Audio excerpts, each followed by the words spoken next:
La femme ouvrit brusquement la porte de l'armoire. À sa grande surprise, elle découvrit un tueur masqué à l'intérieur.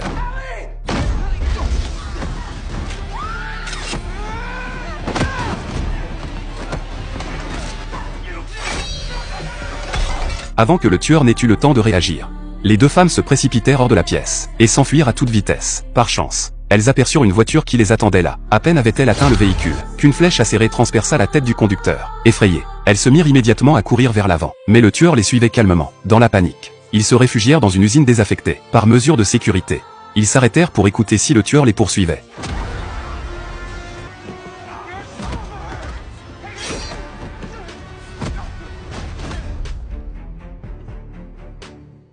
Mark perdit connaissance et s'évanouit. Ellie en profita pour s'enfuir, mais le tueur la poursuivit, alors qu'Ellie courait vers un espace dégagé. Elle trébucha et tomba par terre.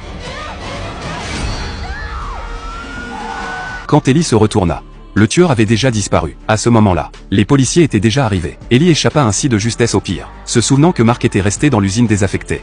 Elle voulut expliquer la situation aux policiers, mais à ce moment-là, les policiers reçurent un message, leur annonçant que le tueur avait été arrêté, et demandèrent à Ellie de se rendre sur place pour l'identifier. Mais quand Ellie arriva, elle découvrit que c'était en fait Mark qui était assis dans la voiture de police. Ellie s'empressa de dire qu'il s'était trompé de personne. Elle et Mark avaient passé toute la nuit à fuir leurs poursuivants. Après l'avoir écouté, le policier sortit une cagoule, et expliqua que lorsqu'ils avaient arrêté Mark, non seulement il portait celle-ci, mais il tenait également une flèche du tueur à l'arc. Le policier emmena alors Mark, et l'enferma dans une salle d'interrogatoire pour l'interroger. Inquiète, Ellie les a suivis, mais alors que les policiers allaient faire leur rapport, Ellie, qui attendait seule dehors, a entendu un bruit derrière elle. Cela l'a effrayée. Elle s'apprêtait à aller voir ce qui se passait, quand les lumières du commissariat se sont soudainement éteintes. Mais la policière n'y a pas prêté attention, affirmant qu'il s'agissait simplement d'un disjoncteur qui avait sauté, et a demandé à un autre agent de la surveiller. Cependant, dès que la policière s'est éloignée, un incident s'est produit. Le tueur en série a tué un policier dans le commissariat.